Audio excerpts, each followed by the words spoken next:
Saviez-vous que l'univers observable abrite environ 2000 milliards de galaxies et qu'un étonnant 62% d'entre elles présentent la majestueuse forme spirale qui nous fascine tant? C'est un chiffre étonnant qui nous invite à comprendre comment ces colossales structures cosmiques, composées de centaines de milliards d'étoiles, de poussière et de gaz, ont réussi à se forger avec cette danse rotative. La formation d'une galaxie spirale est un ballet cosmique qui s'étend sur des milliards d'années, un processus où la gravité joue le rôle principal. Initialement, tout a commencé dans l'univers primordial, il y a environ 13 800 millions d'années, avec la distribution de la matière noire et de la matière baryonique, c'est-à-dire la matière ordinaire. La matière noire, invisible mais gravitationnellement dominante, a formé une sorte d'échafaudage cosmique, un réseau de filaments denses et de vide. Au sein de ce vaste réseau cosmique, les premiers noyaux denses ont été créés, connus sous le nom de halos de matière noire, qui ont agi comme les berceaux gravitationnels des futures galaxies. Ces halos ont commencé à attirer le gaz et la matière ordinaire de l'environnement, un processus d'accrétion qui a duré des éons. Le gaz attiré, composé principalement d'hydrogène et d'hélium, ne tombait pas directement, mais le faisait en spirale, en raison de petites rotations initiales présentes dans l'univers primitif. Ainsi, à mesure que davantage de gaz s'accumulait et se contractait sous sa propre gravité, sa vitesse de rotation augmentait par la conservation du moment angulaire, de manière similaire à la façon dont une patineuse artistique tourne plus vite en rapprochant ses bras. Cette contraction et l'augmentation de la rotation ont aplati le gaz en un disque plat, très similaire à une pizza géante en rotation. Ce disque de gaz, chaud et dense, est devenu le théâtre principal de la phase suivante, la formation stellaire. Les régions les plus denses du disque ont commencé à s'effondrer davantage, formant des nuages moléculaires géants, les pouponnières où naissent les étoiles. La formation continue d'étoiles et leur évolution subséquente ont enrichi le gaz en éléments plus lourds qui s'intégreraient ensuite dans de nouvelles générations stellaires et des planètes. Mais comment s'originent les bras spiraux distinctifs qui caractérisent des galaxies comme notre Voie lactée? L'une des théories les plus acceptées est la théorie des ondes de densité, proposée par les astronomes Xia Chaolin et Frank Xu dans les années 1960. Cette théorie suggère que les bras spiraux ne sont pas des structures fixes d'étoiles, mais des motifs de plus grande densité qui se déplacent à travers le disque galactique comme une vague dans un étang. Les étoiles, le gaz et la poussière entrent et sortent de ces ondes de densité, mais le motif lui-même persiste, similaire à un embouteillage sur une autoroute où les voitures entrent et sortent, mais le bouchon. Au sein de ces ondes de densité, le gaz est comprimé, ce qui déclenche plus efficacement la formation de nouvelles étoiles. Ces étoiles jeunes et massives sont extrêmement brillantes, en particulier les géantes bleues, et dessinent les bras spiraux, les rendant visibles. Cependant, ces étoiles massives ont des vies courtes, de seulement quelques millions d'années, et explosent en supernova. Les étoiles plus anciennes et moins massives, comme notre Soleil, ne sont pas autant affectées par les ondes de densité et sont distribuées plus uniformément à travers le disque. Un autre mécanisme important pour la formation des bras spiraux est l'interaction gravitationnelle avec d'autres galaxies. Lorsqu'une galaxie plus petite passe près d'une galaxie spirale plus grande, son attraction gravitationnelle peut générer des perturbations dans le disque, formant ou renforçant les bras spiraux. Un exemple clair de cela s'observe dans la galaxie du Sombrero, Messier 104, dont la forme distinctive pourrait être due à une interaction gravitationnelle passée ou actuelle avec une galaxie proche. Il existe également des bras spiraux qui se forment en raison de barres galactiques, des structures allongées d'étoiles que l'on trouve au centre d'environ 2/3 de toutes les galaxies spirales. Notre propre Voie lactée est une galaxie spirale barrée, avec une barre centrale d'environ 27 000 années-lumière. La barre agit comme un mécanisme qui canalise le gaz vers le centre de la galaxie, alimentant le trou noir supermassif central et favorisant la formation d'étoiles dans cette région. Cette barre peut également générer des ondes de densité qui se propagent vers l'extérieur, donnant naissance aux bras spiraux. Les simulations numériques par ordinateur ont été fondamentales pour comprendre ces processus complexes. Les astronomes utilisent de puissants superordinateurs pour simuler l'évolution de milliards de particules de matière noire et de gaz sous l'influence de la gravité. Ces simulations, comme celle du projet Illustris ou Romulus, récréent la formation de structures cosmiques du Big Bang à nos jours, montrant comment les halos de matière noire attirent le gaz et forment des disques. Une découverte cruciale de ces simulations est l'importance de la fusion de galaxies plus petites dans la croissance de galaxies plus grandes. Bien que les grandes fusions puissent détruire la structure spirale et former des galaxies elliptiques, l'accrétion continue de petites galaxies satellites contribue à l'épaississement du disque et au renouvellement du gaz. La galaxie d'Andromède, la plus grande galaxie spirale de notre groupe local, est actuellement en train de dévorer plusieurs galaxies naines. On estime que la Voie lactée et Andromède entreront en collision dans environ 4 milliards 500 millions d'années, un événement qui aboutira probablement à la formation d'une galaxie elliptique géante. Cela nous montre que les galaxies spirales ne sont pas des entités statiques, mais qu'elles évoluent et changent avec le temps à travers des interactions et des fusions.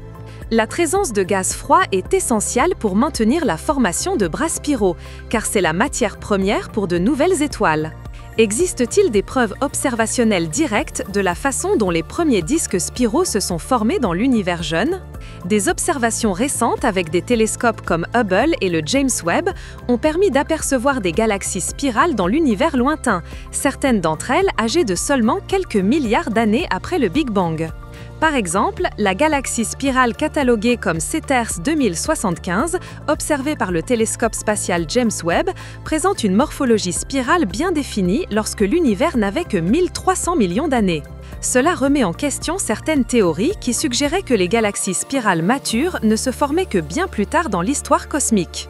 Cependant, ces galaxies primitives montrent souvent des structures plus irrégulières et grumeleuses par rapport aux galaxies spirales plus proches et évoluées. Cela indique que le processus de formation des disques spiraux était plus chaotique au début de l'univers, avec des fusions et des accrétions plus fréquentes. La rotation différentielle du disque galactique est également un facteur clé dans la persistance et l'évolution des bras spiraux. Les étoiles et le gaz dans les régions intérieures du disque tournent plus vite que ceux qui se trouvent dans les régions extérieures. Cette rotation différentielle, également appelée cisaillement, est ce qui permet aux ondes de densité de se maintenir et de ne pas s'estomper rapidement. De plus, la rétroaction des supernovas, c'est-à-dire les explosions d'étoiles massives à la fin de leur vie, joue un rôle important. Ces explosions injectent de l'énergie et de la matière dans le milieu interstellaire, créant des bulles et des superbulles qui peuvent compresser le gaz environnant. Cette compression peut déclencher une nouvelle vague de formation stellaire, ce qui est connu sous le nom de formation stellaire auto-entretenue ou propagée. Ce processus crée un cycle où la formation de nouvelles étoiles stimule la formation d'encore plus d'étoiles dans une chaîne d'événements qui s'étend le long des bras spiraux. Les galaxies spirales sont également classées en différents types, tels que les spirales normales, qui ont des bras partant du noyau, et les spirales barrées, qui possèdent cette structure centrale allongée d'étoiles. Au sein de ces catégories, des sous-types sont utilisés pour décrire la tightness ou la force avec laquelle les bras sont enroulés, de AA pour des bras très serrés et un grand bulbe central, à SC pour des bras lâches et un petit bulbe. Notre Voie lactée est classée comme une galaxie spirale barrée de type SBBC, ce qui indique des bras modérément lâches et un bulbe de taille intermédiaire. La masse totale d'une galaxie spirale influence également sa structure et son évolution. Les galaxies spirales plus massives ont tendance à avoir des halos de matière noire plus grands, ce qui leur permet d'accumuler plus de gaz et de matière. Les galaxies spirales plus grandes ont tendance à avoir des disques plus grands et plus actifs dans la formation stellaire. La quantité de gaz disponible dans le disque est un facteur limitant pour la vie d'une galaxie spirale, car la formation d'étoiles consomme ce gaz. On pense qu'avec le temps, les galaxies spirales épuisent leurs réserves de gaz froid ou le perdent en raison des vents galactiques et du chauffage dû à l'activité de leur trou noir central. Lorsqu'une galaxie spirale manque de gaz, sa formation stellaire diminue drastiquement et elle devient ce que les astronomes appellent une galaxie rouge et morte. Ces galaxies rouges sont dépourvues des jeunes étoiles bleues qui délimitent les bras spiraux et leurs populations stellaires sont majoritairement vieilles et rouges. L'environnement dans lequel se trouve une galaxie influence également profondément son évolution. Les galaxies spirales dans les amas de galaxies, où la densité de galaxies est très élevée, sont plus sujettes aux interactions et aux fusions qui peuvent perturber ou détruire leur disque. Le stripping par pression de rame est un phénomène qui se produit dans les amas denses, où le gaz chaud qui entoure l'amas arrache le gaz froid des galaxies qui le traversent. Cela prive la galaxie de son carburant pour la formation stellaire, accélérant sa transformation en une galaxie rouge et morte. En fait, les observations montrent qu'il y a une proportion plus élevée de galaxies elliptiques au centre des amas et une proportion plus élevée de galaxies spirales en périphérie. C'est une preuve claire de la façon dont l'environnement façonne la morphologie galactique. Même la présence d'un trou noir supermassif au centre d'une galaxie spirale influence sa formation et son évolution. Les trous noirs supermassifs, bien que minuscules par rapport à la taille de la galaxie, peuvent émettre des jets d'énergie et de rayonnement qui chauffent ou expulsent le gaz de la galaxie. Ce processus processus, connu sous le nom de rétroaction d'un noyau galactique actif, peut réguler la formation stellaire dans la galaxie, l'empêchant de croître trop rapidement ou de manquer de gaz prématurément. La masse d'un trou noir central est fortement corrélée à la masse du bulbe de sa galaxie hôte, ce qui suggère une croissance conjointe entre les deux. Par exemple, Sagittaire A étoile, le trou noir supermassif au centre de notre Voie lactée, a une masse d'environ 4 millions de fois la masse du Soleil. La galaxie d'Andromède, bien plus massive que la Voie lactée, abrite un trou noir central qui est 100 millions de fois la masse du Soleil. La formation des galaxies spirales est un champ d'étude actif, avec de nombreuses questions encore sans réponse. Par exemple, les scientifiques débattent encore de la précision de la théorie des ondes de densité et si c'est la seule explication à l'existence des bras. Les nouvelles générations de télescopes, spatiaux et terrestres, avec une plus grande résolution et sensibilité, continuent de révéler des détails sans précédent sur la structure et l'évolution des galaxies. L'étude des galaxies spirales ne nous aide pas seulement à comprendre comment se forment ces merveilles cosmiques, mais aussi comment l'univers s'est développé dans son ensemble. Chacune d'elles est une fenêtre sur le passé cosmique, révélant l'histoire de la matière et de l'énergie depuis le début des temps. La complexité et la beauté de ces structures nous rappellent l'immensité et le dynamisme du cosmos. Nous invitons chaque explorateur à se plonger dans ce voyage de connaissances, à continuer de découvrir les mystères de l'univers. Si cette histoire fascinante a éveillé votre curiosité, n'oubliez pas de vous abonner à la chaîne.